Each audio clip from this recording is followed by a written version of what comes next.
नमस्कार। कल हमने क्रिया के बारे में पढ़ा था और मैंने आपको क्रिया के भेदों से परिचित करवाया था। आज हम क्रिया का प्रवाह चार्ट द्वारा समझेंगे क्रिया में है क्या। तो क्रिया है क्या? किसी काम के करने या होने का जो बोध कराती है। किसी काम के करने या होने का जो बोध कराती है उसे हम क्या कहते हैं? क्रिया। क्रिया के कितने भेद हैं? क्रिया के 2 भेद हैं, अकर्मक क्रिया और सकर्मक क्रिया। क्रिया का फल कर्ता पर ही पड़ता है तो वह कौन सी क्रिया होती है? अकर्मक क्रिया। जैसे सीता रोती है, सीता रोती है, सिंपल बताया सेंटेंस है, सिंपल वाक्य है हमारा, आसान वाक्य, सीता रोती है, ये क्या होगा हमारा? अकर्मक क्रिया। अगला है क्रिया में कर्म का होना जरूरी हो।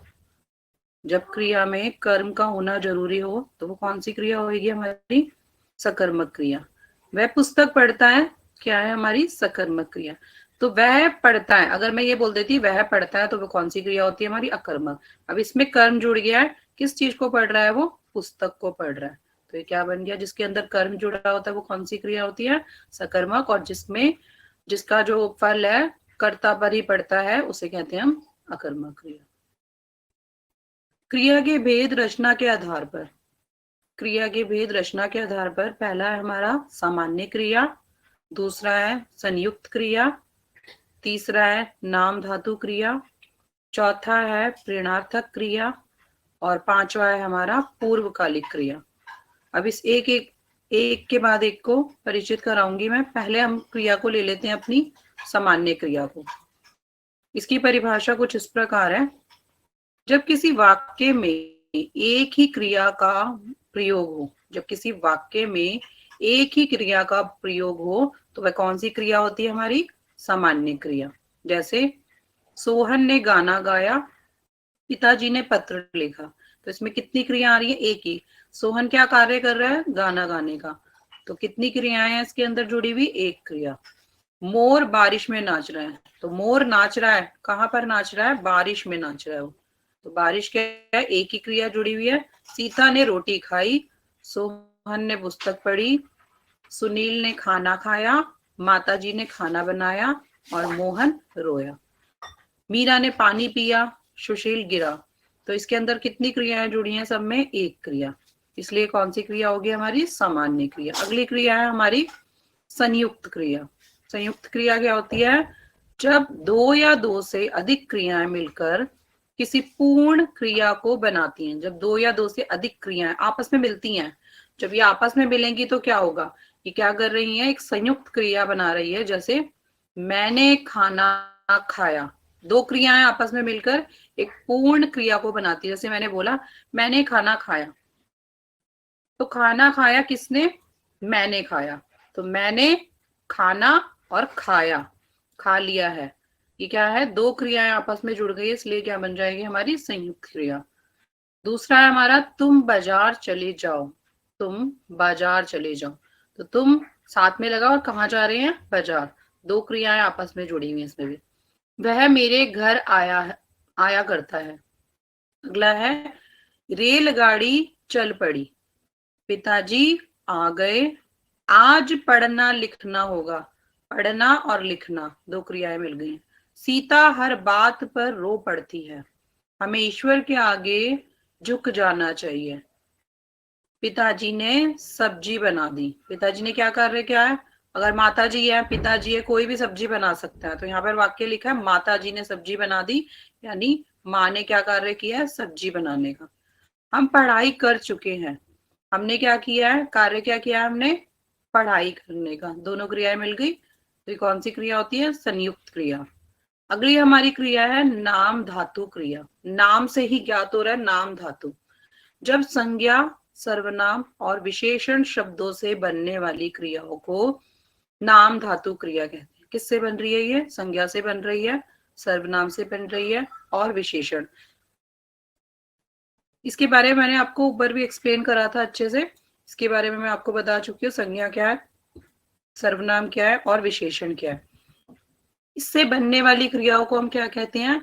नाम धातु क्रिया कहते हैं। जैसे हाथ से बनेगा हथियाना, रंग से बनेगा रंगना, शर्म से बनेगा शर्माना और अपना से बनेगा अपनापन, गरम से बनेगा गरमाना, बात से बना बतियाना, दुख से दुखाना, चिकन से चिकनाना, लाठी से लठियाना, स्वीकार से स्वीकारना, धिक्कार से धिकारना, साठ से सटियाना, चिकन चिकनाना, भीतर भितराना। तो ना वाले शब्द देखो, आसान तरीका क्या है इसको समझने का, अंत में सबके ज्यादातर अंत में ना आ रहे हैं, हथियाना, रंगना, शर्माना। तो ये कौन सी क्रियाएं होती हैं जिसमें संज्ञा, सर्वनाम और विशेषण शब्दों से बन रही है। ये संज्ञा भी आ रहे हैं, सर्वनाम भी आ रहे हैं और विशेषण, इन तीनों क्रियाओं को मिलाकर जो बनेगी वो क्या बनेगी, हमारी नाम धातु क्रिया। अगली है हमारी प्रेरणार्थक क्रिया, जहां कर्ता स्वयं कार्य ना करके किसी दूसरे से करवाता है। कार्य स्वयं नहीं कर रहा, वो कार्य क्या कर रहा है, किसी अन्य से करवाएगा, किसी भी अन्य से करा सकता है। वह कौन सी क्रिया होगी, प्रेरणार्थक क्रिया। जैसे शिक्षक ने विद्यार्थी से पुस्तक पढ़वाई। तो शिक्षक खुद नहीं पढ़ रहा, अध्यापक खुद नहीं पढ़ रहा पुस्तक, अध्यापक ने काम किससे करवाया पुस्तक पढ़ने का, विद्यार्थी से। तो विद्यार्थी, शिक्षक और विद्यार्थी, यानी कर्ता स्वयं कार्य ना करके किससे करा रहा है, किसी दूसरे से। तो ये कौन सी क्रिया होगी, प्रेरणार्थक क्रिया। हम कुली से बोझ उठवाते हैं, हम खुद बोझ नहीं उठा रहे, हम किससे उठवा रहे हैं अपना बोझ, कुली से। तो ये कौन सी होगी, कार्य स्वयं ना करके अगर आप किसी दूसरे से कराते हो तो ये क्या होगी, हमारी प्रेरणार्थक क्रिया। माता ने बच्चे को खाना खिलाया, माँ ने क्या कार्य किया है, किसको खाना खिलाने का, बच्चे को। तो दो क्रियाएं आपस में जुड़ गई।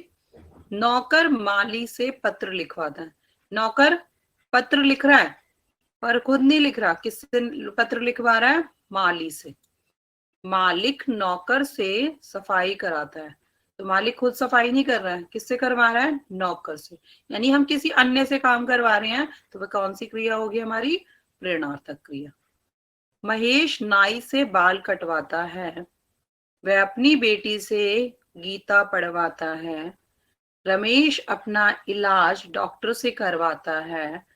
मैं आपको कहानी सुनाऊंगी। और पिताजी ने अपनी कार मैकेनिक से ठीक कराई, खुद नहीं करी, किससे कराई है, मैकेनिक से ठीक करवाई। अगली है हमारी पूर्वकालिक क्रिया। पूर्वकालिक क्रिया क्या होती है, जब कर्ता एक क्रिया को समाप्त करके तत्काल किसी दूसरी क्रिया को आरंभ करता है। यानी खुद कार्य जो है कर रहा है वो किससे करवा रहा है, किसी अन्य से करा रहा है।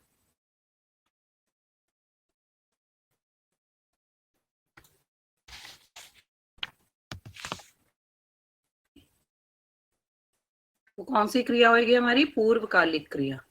जैसे वह पढ़कर सो गया, उसने क्या कार्य करा, पढ़ा और सो गया। यानी कर्ता क्रिया को समाप्त करके तत्काल उसी समय तुरंत क्या करेगा, दूसरी क्रिया आरंभ कर देगा। वह पढ़ा, फिर क्या हुआ, सो गया, पढ़कर सो गया। सीमा खेल कर थक गई, पहले खेली फिर क्या हुई, थक गई। वह अखबार पढ़कर नहाने लगा, क्या करने लगा, अखबार पढ़ी और फिर क्या करने लगा, अखबार पढ़ते ही नहाने गया। सोहन पढ़कर खेलने गया, तो सोहन ने क्या करा, पहले पढ़ा, पढ़ाई की और फिर खेलने गया। वह गाकर चला गया, पहले उसने गाना गाया और फिर गाना गा के क्या हुआ, चला गया। मीना रो कर चुप हो गई, मीना पहले रोई और फिर क्या हुआ, चुप हो गई। अगला है हमारा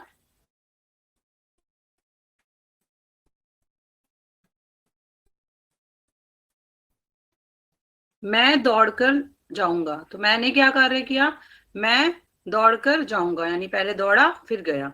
राकेश पढ़कर टीवी देखेगा, तो राकेश ने क्या कार्य किया, पहले पढ़ा और फिर टीवी देखा। रीता पानी पीकर चली गई, तो रीता ने क्या किया, रीता ने पानी पिया और फिर चली गई। मोहन बाजार जाकर आ गया। तो ये सारी हमारी कौन सी क्रिया है, पूर्वकालिक क्रिया। यानी जब कर्ता एक क्रिया को समाप्त करके तत्काल दूसरी क्रिया आरंभ कर रहा है। एक क्रिया जैसी खत्म हुई, कौन सी क्रिया शुरू कर दी, दूसरी क्रिया करनी। वह कौन सी क्रिया कहलाती है, पूर्वकालिक क्रिया। जितवाना क्रिया प्रेरणार्थक क्रिया का कौन सा रूप है, जितवाना। अभी मैंने बताया ना, वाना वाना वाले शब्द जिसमें आते हैं, देखिए यहाँ आया था ना, वाना वाना हत्याना। तो ये कौन सी क्रिया है हमारी, नाम धातु, यानी एक प्रथम प्रेरणार्थक है, द्वितीय प्रेरणार्थक है, तृतीय, या इनमें से कोई भी नहीं। तो ये कौन सी है, जहां पर प्रेरणार्थक क्रिया का कौन सा रूप है, जहां पर हम ये बोलते हैं कि पहले जो कार्य है वो दूसरे से करा जाए, तो द्वितीय प्रेरणार्थक होगी। पंडित जी ने फूल और प्रसाद बांटे में कौन सी क्रिया है, तो कौन सी क्रिया है, पंडित जी ने क्या कार्य किया, फूल और प्रसाद, यानी इसमें कर्म जुड़ा है, तो कौन सी क्रिया है, सकर्मक क्रिया। पंडित जी हवन कराकर कथा कर रहे हैं, मैं कराकर, कराकर कौन सी क्रिया, ये पूछ रहे पंडित जी हवन कराकर कथा कर रहे हैं, तो मैं कराकर में कौन सी क्रिया है, संयुक्त क्रिया, पूर्वकालिक क्रिया, मुख्य क्रिया या सहायक क्रिया। तो पंडित जी ने पहले हवन कराया, फिर कथा कह रहे हैं, तो ये पहला कार्य वो समाप्त होने के बाद दूसरा कार्य आरंभ कर देना, कौन सी क्रिया होती है हमारी, पूर्वकालिक क्रिया, जैसा कि अभी मैंने आपको समझाया। प्रत्यक्ष प्रेरणार्थक क्रिया कौन सी होती है, प्रत्यक्ष का मतलब ये होता है तो सामने दिखाई देना, यानी मूल क्रिया है ये, प्रथम प्रेरणार्थक है, द्वितीय प्रेरणार्थक है, या इनमें से कोई नहीं। प्रत्यक्ष जो हमें दिख रहा है, यानी वे कौन सी क्रिया है, मूल क्रिया। घोड़ा हिन हिनाता कौन सी क्रिया है, हिन हिनाता, ता वाले शब्द आ रहे हैं, तो ये कौन सी क्रिया होगी हमारी, नाम धातु क्रिया। निम्न में से किस भाग में सकर्मक क्रिया का प्रयोग हुआ, सिपाही दौड़ता है, सिपाही सोता है, सिपाही चोर को पकड़ता है, या सिपाही लड़ता है। देखिए मैंने बताया ना अभी आपको ऊपर भी, जिसमें कर्म जुड़ा हो वह हमारी सकर्मक, और जिसमें कर्म नहीं जुड़ा होता वह हमारी कौन सी क्रिया है, अकर्मक। तो सिपाही क्या कार्य कर रहा है, चोर को पकड़ता है, सिपाही का कार्य है चोर को पकड़ना, तो इसमें कर्म जुड़ा है, सिपाही चोर को पकड़ता है, तो ग हमारा सही आंसर। मैं अभी सोकर उठा हूं, इस वाक्य में सोकर क्या है, मैं अभी सोकर उठा हूं, ये बता रहा है सकर्मक क्रिया, द्विकर्मक क्रिया, नाम धातु क्रिया, या पूर्वकालिक। तो मैं पहले वो अभी सोया, फिर उठ गया, सोते ही उठ गया, तो इसमें क्या आएगा, कौन सी क्रिया है ये, नाम धातु क्रिया। शाम के जाते ही वे चिल्लाने लगा, इस वाक्य में जाते ही क्रिया का कौन सा रूप है, जैसे ही शाम गया वह चिल्लाने लगा। अभी ऊपर आपको बताया ना, एक काम होने के बाद दूसरे उसने रिएक्शन क्या दिया, उसने अपना कैसा प्रताप किया उसके साथ, चिल्लाने का। तो जाते ही, जाते ही में कौन सी क्रिया आएगी हमारी, तत्कालिक क्रिया। रमेश फल दिल्ली, रमेश कल दिल्ली जाएगा, तो रमेश कल दिल्ली जाएगा, इस वाक्य में कल शब्द क्या है, यानी कार्य कब हो रहा है, दिल्ली जाने का कल होगा। संज्ञा, क्रिया विशेषण, संज्ञा विशेषण, संज्ञा विशेषण या कर्म, कौन क्या है, रमेश कल दिल्ली जाएगा, तो यहाँ पर क्या है, कर्म जुड़ा हुआ है, रमेश कहाँ जा रहा है, दिल्ली जाएगा, कर्म है। निम्न में नाम धातु क्रिया नहीं है, नाम धातु कौन सी क्रिया नहीं है, दुखाना आ रहा है ना, बताना, अजमाना, नाना नाना वाले जिसमें शब्द आ रहे हैं, और मरना। तो दुख से दुखाना, बात से बतियाना होता है, बताना नहीं होता। अजमाना, अज से अजमाना, और मर से मरना। तो मरना, बताना, अजमाना, तो निम्न में से क्रिया नहीं है, नाम धातु क्रिया नहीं है, तो वो आएगी हमारी मरना। द्विकर्मक क्रिया में कौन सा कर्म प्रधान होता है, द्विकर्मक जिसमें दो कर्म जुड़ते हैं, अभी ऊपर मैंने आपको समझाया, जिसके अंतर्गत दो कर्म जुड़ेंगे तो वह कौन सी क्रिया है, कर्म प्रधान होगी। कर्म प्रधान कौन सा होगा द्विकर्मक क्रिया में, ये बताती हूँ मैं आपको ऊपर।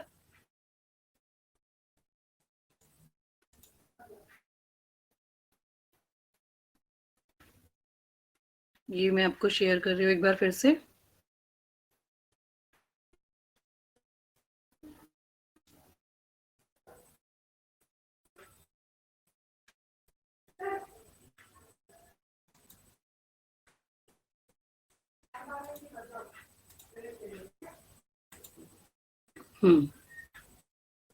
द्विकर्मक क्रिया में कौन सा कर्म प्रधान होगा, द्विकर्मक में प्राणीवाचक, प्रधातवाचक दोनों, और कोई नहीं। तो द्विकर्मक में कोई भी नहीं आएगा, ना प्रधात के बारे में बात की गई है, ना दोनों के बारे में, प्राणी के बारे में भी नहीं कही गई है, तो क्या आएगा, कोई नहीं। उसने रामू की पिटाई कर दी, इस वाक्य में क्रिया का कौन सा रूप है, उसने क्या कार्य किया, रामू की पिटाई करने का कार्य किया, तो ये कौन सी क्रिया है, अकर्मक, सकर्मक, अकर्मक, संयुक्त क्रिया, प्रेरणार्थक क्रिया और पूर्वकालिक क्रिया। तो उसने क्या करा है कार्य, उसने क्रिया जुड़ी गई है, दो क्रियाएं जुड़ी है, उसने रामू की पिटाई कर गई। क्या कार्य किया? रामू की संयुक्त क्रिया है।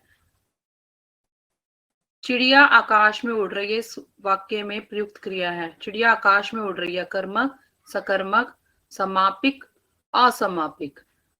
चिड़िया का क्या कर रही है? आकाश में उड़ने का कार्य कर रही है, तो कर्म जुड़ा है, इसलिए कौन सी क्रिया होगी? सकर्मक, यानी खा हमारा उत्तर है। अगला है सकर्मक क्रिया वाला वाक्य छाटिए। राजू सदा रोता रहता है, हरीश बस पर चढ़ गया, कैलाश छत से गिर पड़ा है, सतीश ने केले खाए। तो सकर्मक क्रिया वाला वाक्य छाटना है आपको। तो राजू सदा सोता रहता है, रोता रहता है, हरीश बस पर चढ़ गया है, और कैलाश छत से गिर गया, सतीश ने केले खाए। तो कर्म किसके अंदर जुड़ा है? सभी में जुड़ा हुआ है। ये तो सारे आंसर आएंगे, सारा कुछ इसके अंदर बताया गया। निम्न में अकर्मक क्रिया का उदाहरण है। बनना, बनाना, तैरना, धोना, लेना। तो अकर्मक क्रिया में क्या आएंगे? हमारा आंसर आएगा बनाना। उत्तर है हमारा बनाना। निम्न में से किस वाक्य में क्रिया सकर्मक रूप में आएगी? तो कौन से रूप में आएगी सकर्मक में? वह नहा कर आया, मछली तैरती है। अभी मैंने आपको बताया सकर्मक में कर्म जुड़ा होगा। वह खाना खाता है, फिर डूब गए। तो वह नहा कर आया, ये तो नहीं है। मछली तैरती है, कहाँ तैरती है ये भी नहीं पता। वह खाना खाता है, तो वह क्या कार्य कर रहा है? खाना खाने का। तो ये कौन सी क्रिया होगी हमारी? सकर्मक। अगली क्रिया है हमारी अकर्मक क्रिया का उदाहरण। पढ़ना, खाना, देखना, रोना, जिसमें कर्म नहीं जुड़ा। कर्म जुड़ा है हमारा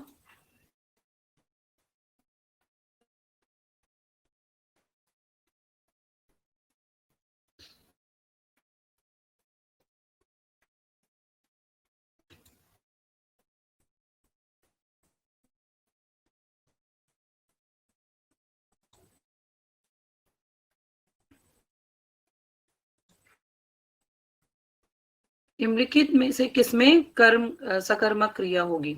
हाथी सो रहा है, वह छत पर है, हाथी नहाता है, राम कार चलाता है। तो राम क्या कार्य कर रहा है? कार चलाने का कार्य कर रहा है। तो यह है हमारी सकर्मक। निम्नलिखित में प्रेरणार्थक क्रिया होगी। ये सारी हमारी क्रियाएं हैं, सही है। वह सीता से पत्र लिखवाती है, तोता उड़ता है, बच्चा सोता है, खेल खेलता है। तो सारी क्रियाएं क्या है? प्रेरणार्थक नहीं है। प्रेरणार्थक में पहले स्वयं से, वह सीता से पत्र लिखवाती, खुद ना लिखकर किससे लिखवा रही है पत्र? सीता से। तो इसका उत्तर आएगा का। अकर्मक क्रिया वाक्य कौन सा है? बंदर केला खाता है, सीता ढोलक बजाती है, ताजमहल आगरा में बना है, खुशबू पत्र लिख देती है। तो बंदर केला खाता है, अकर्मक क्रिया, कर्म जुड़ा हुआ है। बंदर क्या कार्य कर रहा है? केला खाने। सीधा ढोलक बजाती है, तो क्या कार्य कर रही है? ढोलक बजाने। ताजमहल आगरा में बना हुआ है, ताजमहल कहाँ बना है? आगरा में। खुशबू पत्र लिखती है, किसको लिखती है ये नहीं बताया गया, बस पत्र लिख दी थी। किसको लिख दी थी ये नहीं बताया। तो हमारा उत्तर आएगा उत्तर नंबर घ। निम्नलिखित में पूर्वकालिक वाक्य हैं। राम गाना गाता है, रमेश पढ़ाई करता है, सीता खाना खाती है, और मोहन नहाकर चला गया। तो मोहन ने पहले क्या कार्य करा? नहाया और फिर चला गया। पूर्वकालिक क्रिया में होता है, जिसमें पहले आप कोई दूसरा काम करके फिर अपने दूसरे काम पर आएंगे, यानी कोई अन्य कार्य करने से पहले आपने दोनों क्रियाएं इसके अंदर जुड़ गई। पहले नहाया और फिर चला गया। रमेश कल दिल्ली जाएगा, इस वाक्य में कल शब्द है।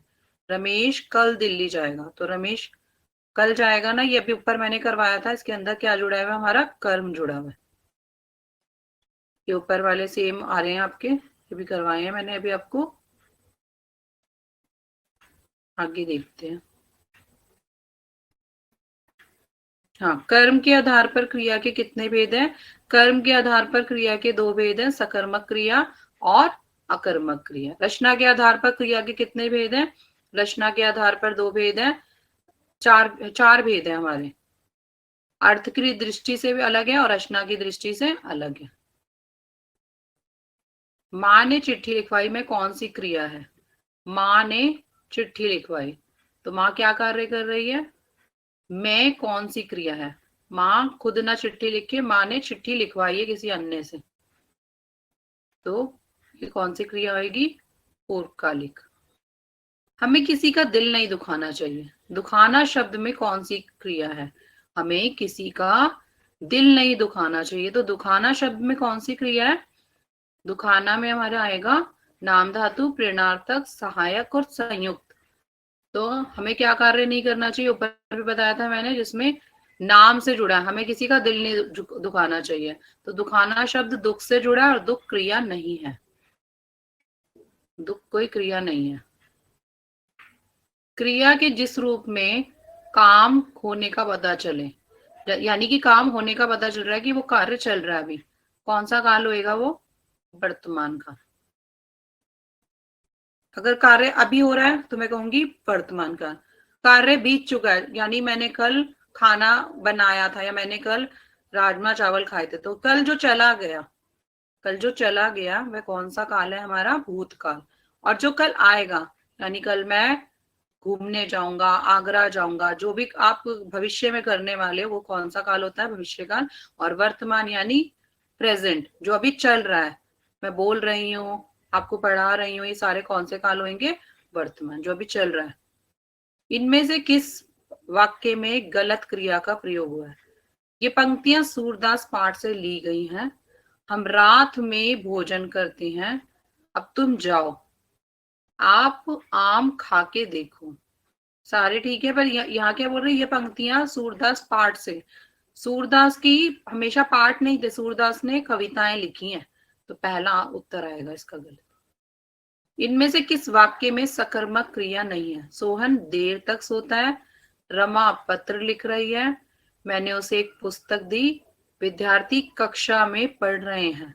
तो मैंने इनमें से किस वाक्य में सकर्मक क्रिया नहीं है, जिसमें कर्म नहीं जुड़ा? तो सोहन देर तक सोता है, राम पत्र लिख रहा है, रमा पत्र लिख रही है, जो भी आए, रमा पत्र लिख रही है, राम पत्र लिख रहा है, मैंने उसे एक पुस्तक दी, विद्यार्थी कक्षा में पढ़ रहे हैं, तो मैंने उसे एक पुस्तक दी, सभी में जुड़ रहा है, तो इनमें से कोई नहीं। इनमें से किस वाक्य में कर्मक क्रिया प्रयुक्त हुई है?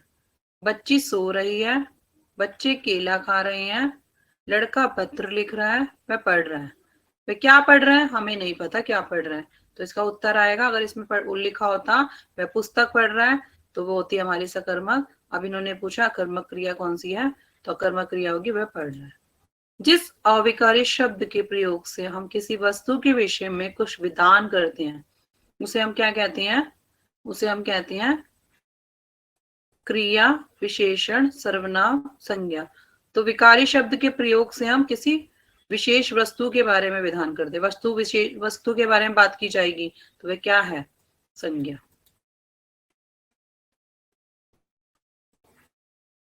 अगला है हमारा, इनमें से किस वाक्य में द्विकर्मक क्रिया है? इनमें से किस वाक्य में द्विकर्मक? द्विकर्मक का मतलब क्या होता है? जिनमें दो क्रियाएं आपस में जुड़ती है। वंदना और सीता नियमित रूप से घूमने जाती हैं, तो वंदना और उसके साथ सीता दोनों घूमने जाती हैं, दो क्रियाएं जुड़ी हुई हैं। प्राचार्य ने विद्यार्थियों को पुस्तक दी, प्राचार्य ने किसको? प्रधानाचार्य ने किसको पुस्तक दी है? विद्यार्थियों को। मनीष चाय भी पीता है और दूध भी, पंकज प्रतिदिन आइसक्रीम और मिठाई खाता है। किस वाक्य में द्विकर्मक क्रिया है? तो पहला है वंदना और सीता, इसमें दो क्रियाएं जुड़ी हुई हैं, और खा वाले में भी दोनों क्रियाएं जुड़ी हुई हैं, प्राचार्य और विद्यार्थी, तो का और खा इसका उत्तर है। सकर्मक क्रिया वाला वाक्य चाटिए आपको, जिसमें कर्म जुड़ा है। हरीश बस पर चढ़ गया, कैलाश छत से गिर पड़ा, सतीश ने केले खाए और राजू सदा सोता रहता है, रोता रहता है। तो ये सारी अभी क्रियाएं आपकी वही ऊपर वाली सेम आ रही हैं, जो भी आपको मैंने पढ़ाई है।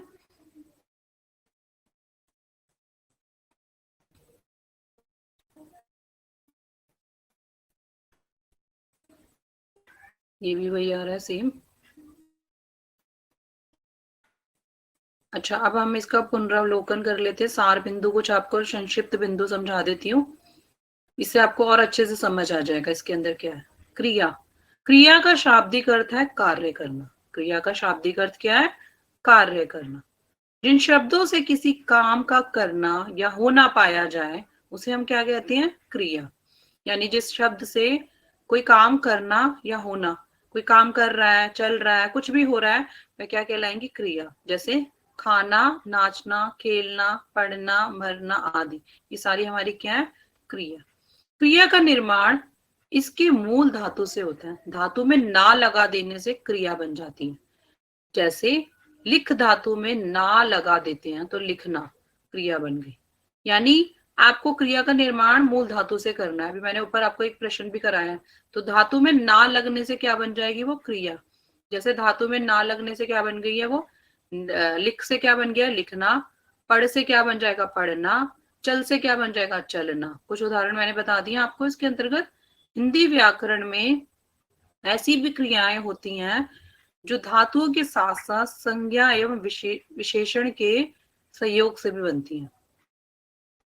जैसे काम संज्ञा से कमाना, गर्म विशेषण से गरमाना, और क्रिया के दो भेद हैं हमारे, अकर्मक क्रिया और सकर्मक क्रिया। पहली क्रिया हमारी कौन सी है? अकर्मक क्रिया। अकर्मक क्रिया का शाब्दिक अर्थ होता है कर्म रहित। ऐसी क्रियाएं जिनमें कर्म नहीं होता, जिनमें कर्म नहीं होता, जो क्रियाएं बिना कर्म के पूर्ण होती है। बिना कर्म के यानी कर्ता कार्य कर रहा है परंतु उसमें कर्म नहीं हो रहा। क्या कार्य कर रहा है कर्ता, ये नहीं पता चलेगा। वो कौन सी क्रियाएं होती हैं? अकर्मक क्रिया। जैसे वह चढ़ता है, वह हंसते हैं, नीता खा रही है, ऊपर दिए वाक्य में कर्म नहीं है, केवल कर्ता कार्य कर रहा है और क्रिया क्या है ये नहीं पता। अब चढ़ रहा है, कहाँ चढ़ रहा है हमें नहीं पता। खाना खा रहा है, क्या खाना खा रहा है हमें नहीं पता। तो अगर ये बता दें तो इसमें कौन सी क्रिया बन जाएगी? हमारी सकर्मक। और अगर कर्म नहीं जुड़ा तो वह कौन सी क्रिया है? हमारी अकर्मक।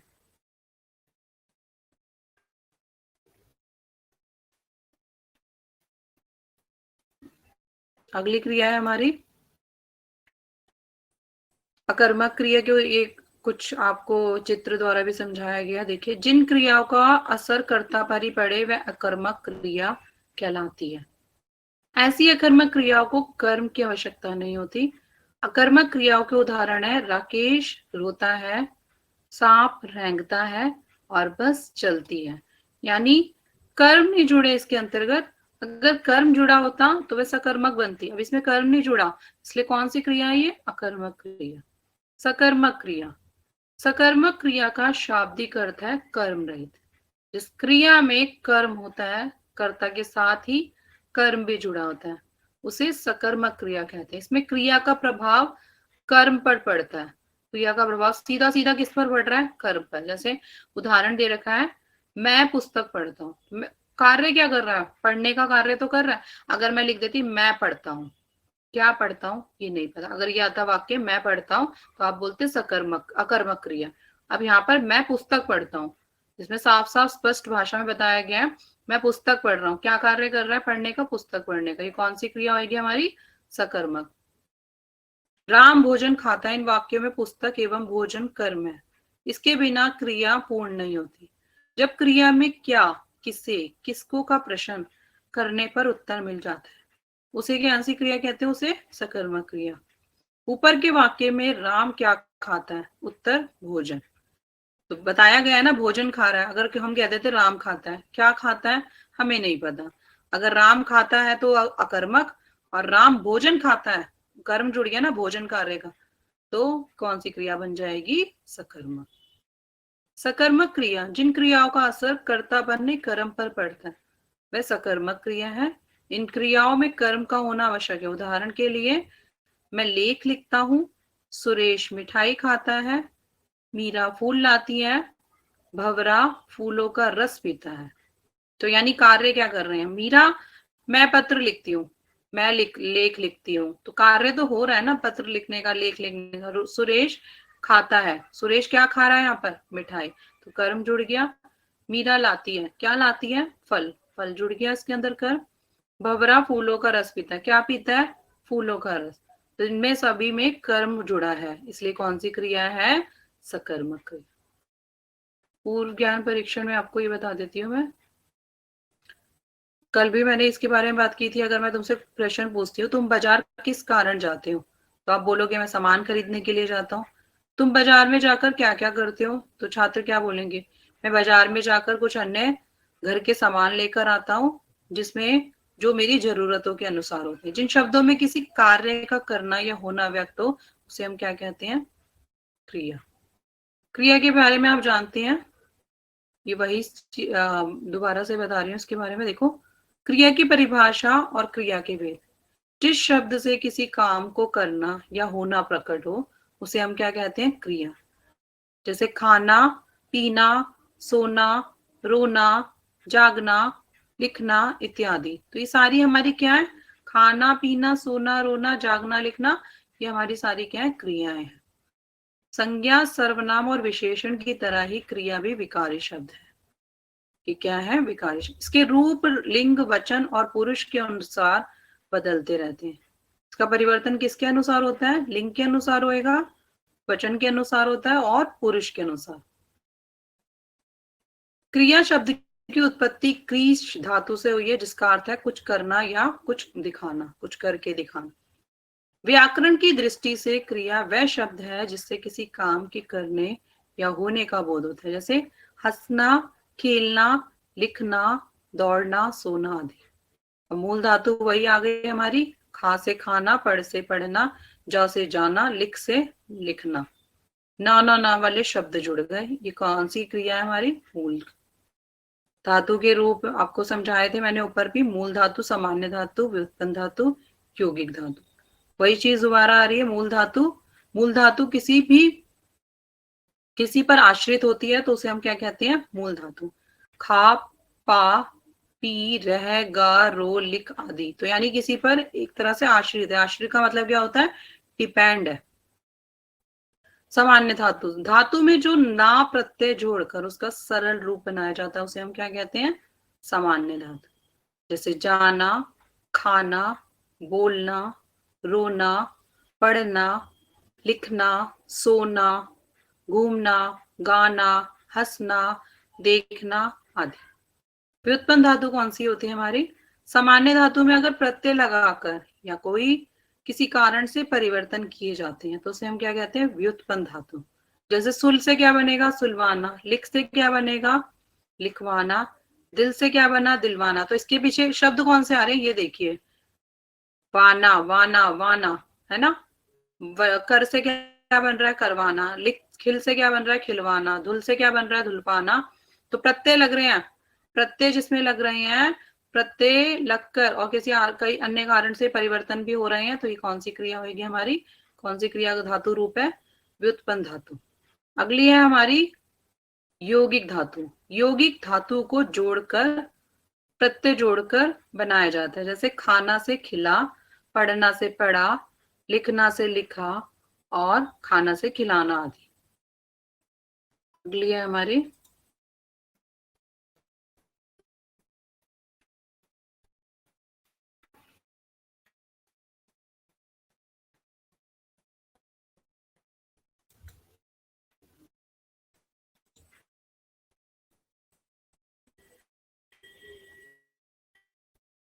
सबको उत्तर भी दिए गए हैं इसके अंदर।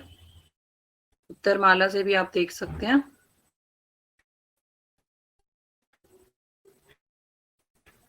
चलिए अब अगला अपना पाठ शुरू करते हैं, पाठ नंबर 6, जो कि है अव्यय। अव्यय क्या है? अव्यय जैसा कि नाम से स्पष्ट है, अव्यय अर्थात वह शब्द जिसका वय ना हो, वह शब्द जिसका वय ना हो, जिनका किसी भी वाक्य में प्रयोग होने पर उसमें परिवर्तन या विकार उत्पन्न नहीं होता, वे कौन क्या कहलाते हैं? अव्यय। विकार उत्पन्न नहीं होता का मतलब क्या होगा? इसके अंदर विकार उत्पन्न न होना, जैसे कि नाम से स्पष्ट है, अव्यय अर्थात वह शब्द जिसका व्यय ना हो या जिनका किसी भी वाक्य में प्रयोग होने पर उसमें परिवर्तन या विकार उत्पन्न नहीं होता, वे क्या कहलाते हैं? अव्यय शब्द। अव्यय शब्द में शब्द है जिसके रूप में लिंग, वचन, पुरुष, काल, यानी लिंग, वचन, पुरुष, काल इत्यादि व्याकरणिक आधारों पर सामान्यतः कोई परिवर्तन नहीं होता, कोई परिवर्तन नहीं होगा। इसी कारण अव्यय शब्दों का अविकारी शब्द भी कहा जाता है।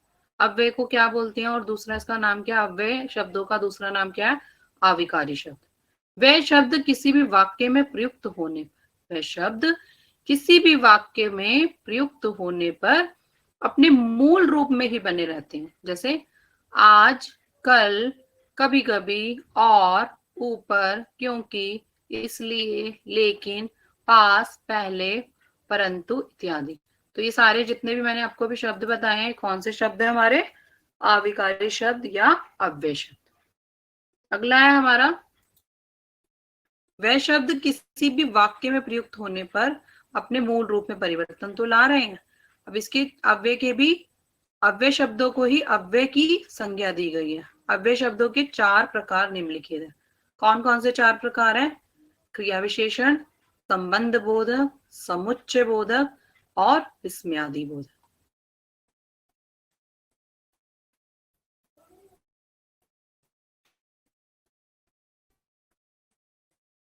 तो पहले हम शुरू करते हैं अपना क्रिया विशेषण से। क्रिया विशेषण, वे अविकारी शब्द अव्यय जो क्रिया की विशेषता प्रकट करते हैं उन्हें क्रिया विशेषण कहते हैं। क्रिया विशेषण के कुछ उदाहरण है, जैसे धीरे, यहाँ, वहां, बहुत, अचानक, ऊपर, भीतर आदि। तो क्रिया जो है वो क्रिया की विशेषता प्रकट करते हैं, उन्हें हम क्या कहते हैं? क्रिया विशेषण। निम्नलिखित उदाहरण के द्वारा आप इन्हें इसे अच्छे से समझ पाएंगे। आप इस पाठ को ठीक से पढ़िए।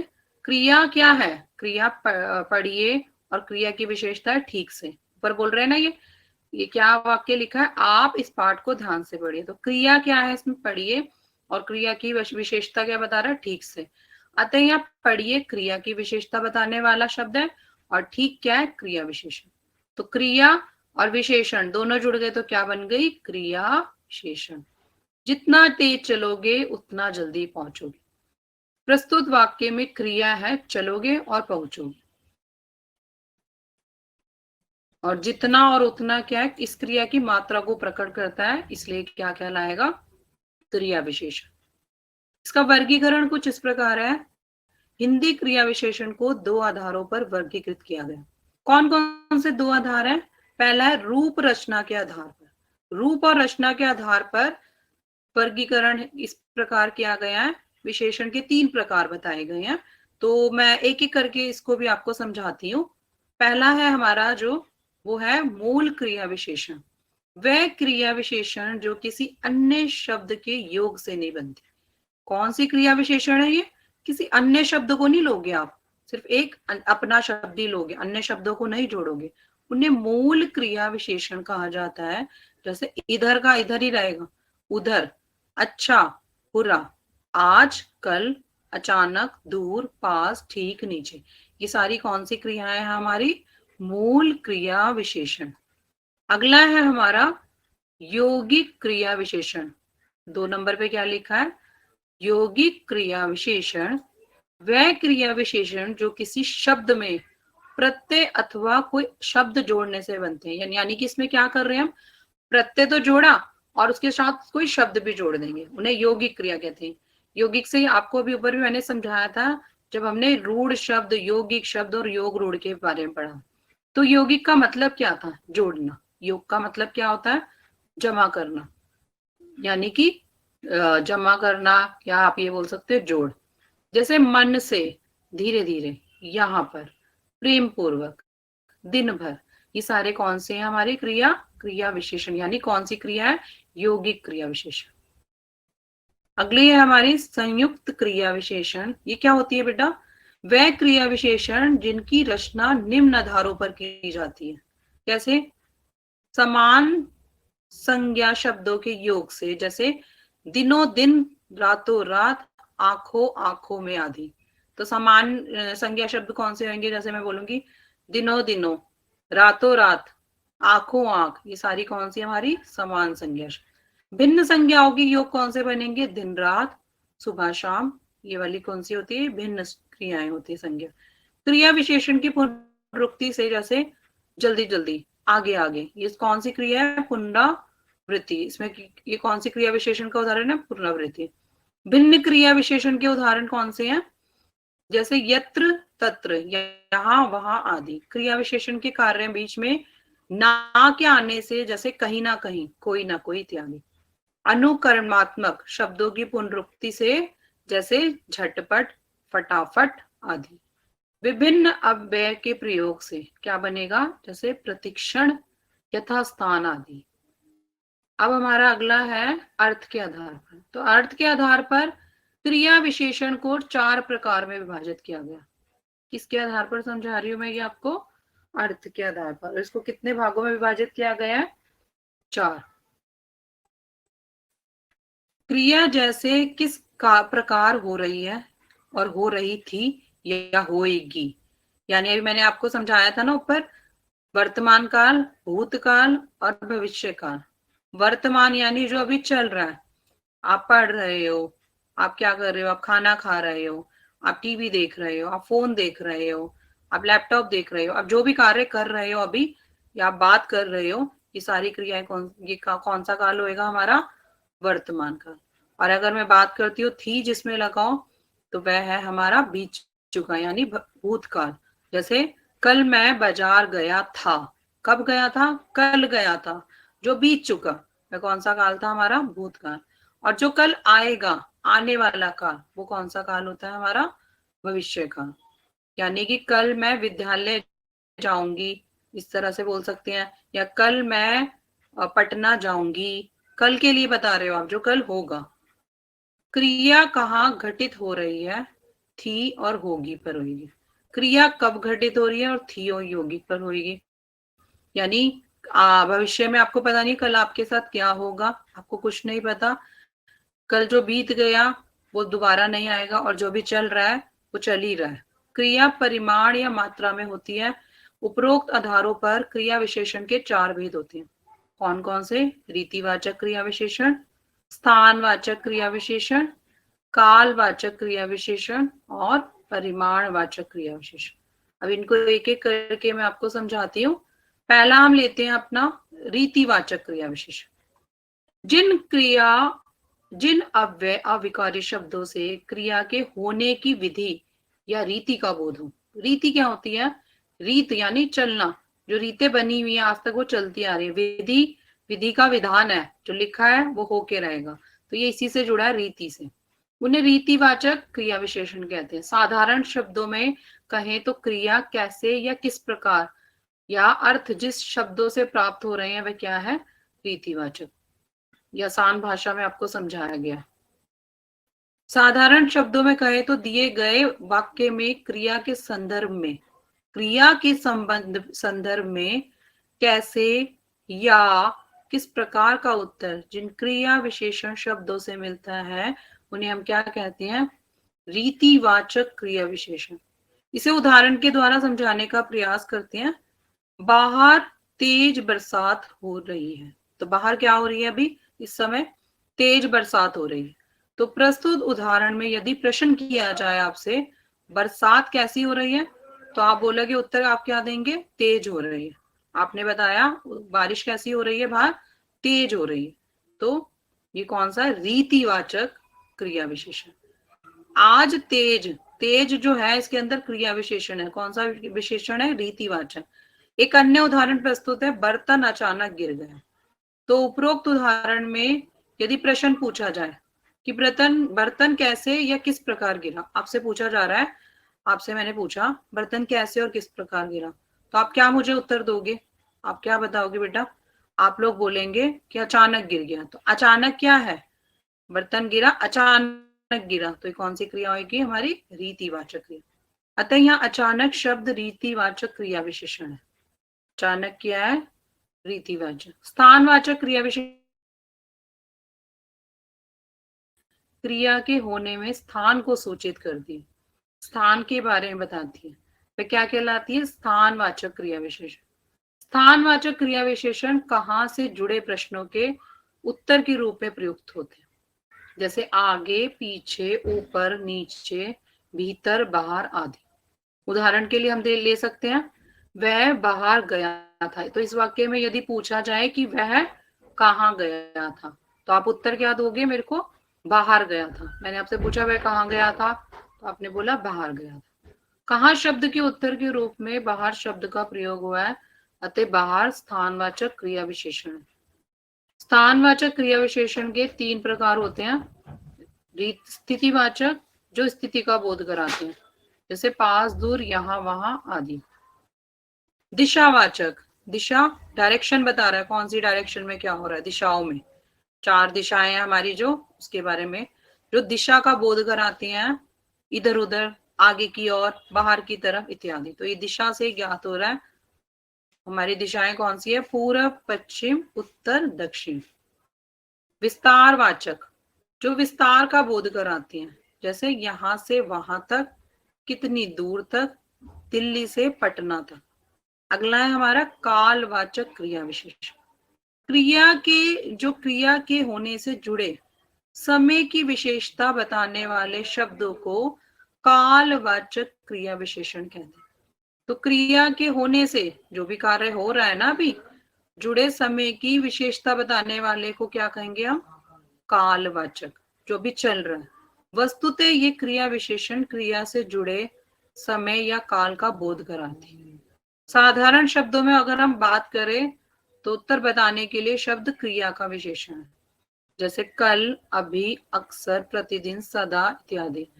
उदाहरण प्रस्तुत इस प्रकार है, बंदर यहाँ रोज उत्पात करते हैं। क्रिया क्या है इसमें, उत्पात करना।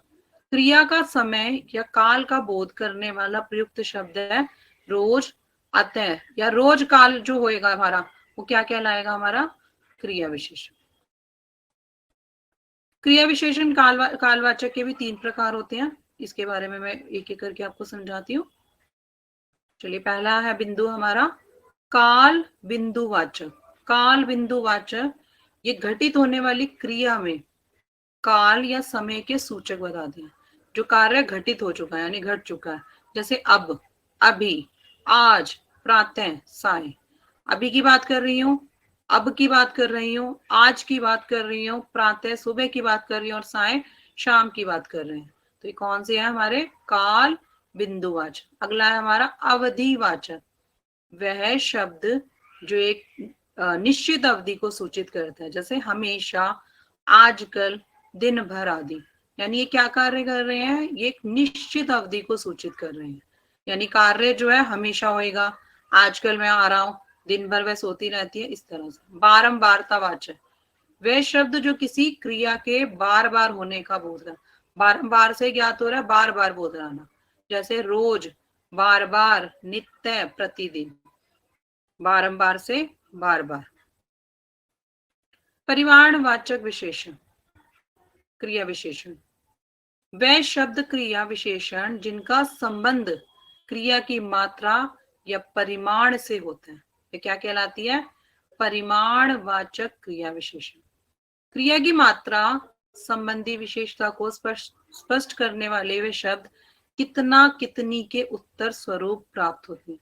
एक उदाहरण देखिए, यहाँ पर समझाया गया, आज तो तुमने थोड़ा ही खाया है। वाक्य क्या है हमारा, आज तो तुमने थोड़ा ही खाया। अब कितना खाया, संबंधी प्रश्न का उत्तर देने वाला शब्द है। आज तुमने कितना खाया, मैंने पूछा, तुमने बोला थोड़ा खाया, तो उत्तर सीधा स्पष्ट हो रहा है, थोड़ा।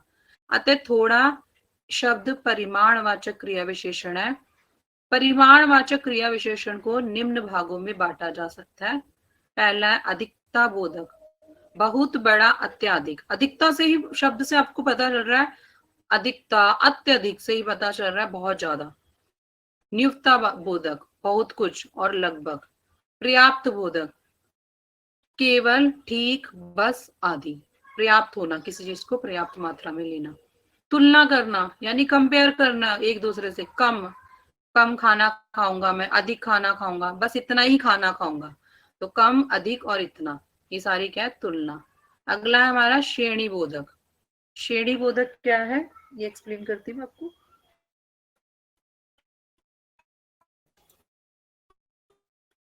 श्रेणी बोधक क्या है, इसमें आएगा क्रमशः, श्रेणी बनी हुई है, धीरे धीरे, थोड़ा थोड़ा आदि। तो क्रिया विशेषण किसे कहते हैं, अब जिस काम से करने या होने का जो विबोध हो रहा है, इसके अंदर क्या जुड़ी हुई है, हमारी क्रियाएं। क्रिया विशेषण का वर्गीकरण किन आधारों पर किया गया है, अभी आपको ऊपर बताया गया था, किन आधारों पर किया गया है।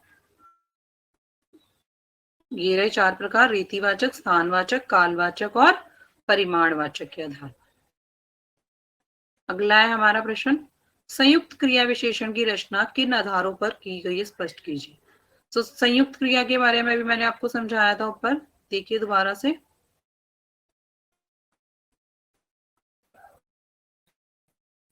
ये संयुक्त क्रिया जिनमें रचना निम्न आधारों पर की गई है: भिन्न संज्ञाओं के आधार पर, क्रिया विशेषण के आधार पर, अनुक्रमात्मक के विभिन्न अव्ययों के बारे में मैंने आपको समझाया है। सारी संयुक्त क्रिया है, संयुक्त क्रिया विशेषण। अगला है हमारा,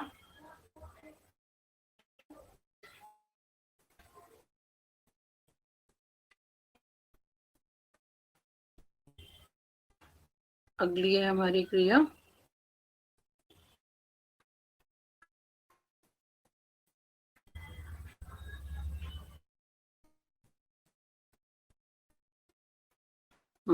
संयुक्त क्रिया को समझा दी। अर्थ के आधार पर क्रिया विशेषण के कितने भेद है, अभी अर्थ के आधार पर बताया, और मूल क्रिया विशेषण और यौगिक क्रिया विशेषण में भी आप अंतर आसानी से समझा सकते हो। अगला है हमारा समुच्चय बोधक क्रिया।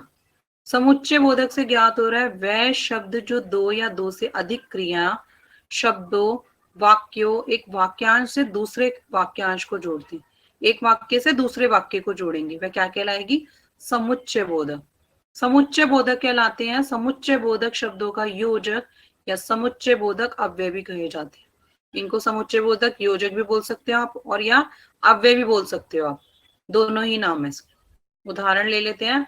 कल हमारे विद्यालय में कार्यक्रम था और हमारे घर में भी आयोजन था। कल हमारे विद्यालय में क्या था, कार्यक्रम, और हमारे घर में भी आयोजन था। तो यहाँ पर दो वाक्यों को एक ही सहायता से जोड़ा गया। कल हमारे विद्यालय में कार्यक्रम था और हमारे घर में आयोजन था। शब्द, योजक शब्द, और वाक्य, एक वाक्य को दूसरे योजक से समुच्चय बोधक अव्यय की सहायता से जोड़कर एक नया वाक्य बना रहे हैं।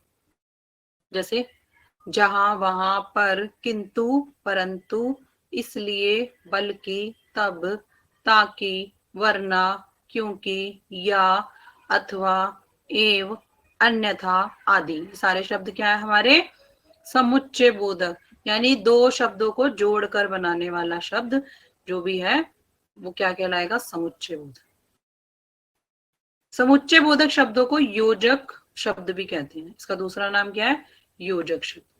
समुच्चय बोधक अव्यय के दो भेद होते हैं: समानाधिकरण समुच्चय बोधक और व्यधिकरण समुच्चय बोधक। पहला है समानाधिकरण समुच्चय बोधक। क्या होता है, वह अव्यय शब्द जो दो स्वतंत्र वाक्यों या काव्यांशों का परस्पर योग करते हैं उसे समानाधि समुच्चय बोधक शब्द कहते हैं। वह अव्यय शब्द जो स्वतंत्र वाक्यांशों का परस्पर योग करते हैं। कैसे, आपको यहाँ पर उदाहरण द्वारा समझाए गए हैं। इसके 6 भेद बताए गए हैं समानाधि के: संयोजक, समानाधि, समुच्चय बोधक; विभाजक, समानाधिकरण, समुच्चय बोधक; विकल्प सूचक समानाधिकरण, समुच्चय बोधक; विरोध दर्शक समानाधिकरण, समुच्चय बोधक; परिमाण दर्शक समानाधिकरण, समुच्चय बोधक; वियोजक समानाधिकरण, समुच्चय बोधक। 6 बताए गए हैं इसके भेद। किसके भेद हैं ये, समानाधिकरण समुच्चय बोधक। संयोजक, समानाधिकरण, समुच्चय बोधक। अब इनको भी एक एक करके आपको इसके बारे में एक्सप्लेन किया जा रहा है। पहला है हमारा, ऐसे शब्द जो दो या दो से अधिक वाक्यों अथवा वाक्यांशों को आपस में जोड़ने का कार्य करते हैं, वह शब्द क्या कहलाते हैं, दो वाक्यों को जोड़ने का कार्य जो करेंगे वह कहलाएंगे संयोजक शब्द। जैसे और, तथा, एवं आदि। कुछ उदाहरण देखिए, यहाँ भी है, राधा और रोमा साथ साथ में बैठी हैं। तो राधा और रोमा, और आ गया ना इसके अंदर, दो वाक्य को जोड़ने का कार्य कर दिया। प्रश्न 2 एवं प्रश्न 4 अपनी उत्तर पुस्तिका में लिखें। तो प्रश्न 2 और एवं लग गया ना, एवं या एवं, ये क्या है, दो वाक्यों को जोड़ने का कार्य कर रहा है। हमारा खाना तथा पीना शुद्ध होना चाहिए। तो हमारा काम क्या, कैसा होना चाहिए, खाना पीना कैसा होना चाहिए। खाना और पीना में क्या लग गया बेटा, तथा लग गया। तो दो वाक्यों को जोड़ने का कार्य कौन कर रहा है, तथा। ये कौन सा होएगा? संयोजक समानाधिकरण समुच्चय बोध। अगला है हमारा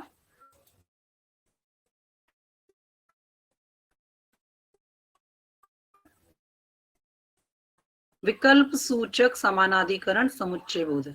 जिन अव्यय शब्दों से पद, शब्द, वाक्य या वाक्यांशों में विकल्पों का बोध होता है उसे विकल्प सूचक समानाधिकरण समुच्चय बोधक शब्द कहते हैं। जैसे या, अथवा, अन्यथा आदि।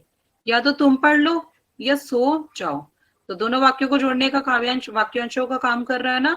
उपरोक्त वाक्य में या के माध्यम से पढ़ने और सोने का विकल्प सूचित किया गया। ये कौन सा है हमारा? विकल्प सूचक समानाधिकरण समुच्चय बोध। आपको ये समझ आ गया यहाँ तक? इसके 6 भेद हैं, 2 को मैं बहुत अच्छे से समझा चुकी हूँ, बाकी हम अपना अगली कक्षा में करेंगे। समय हो चुका है।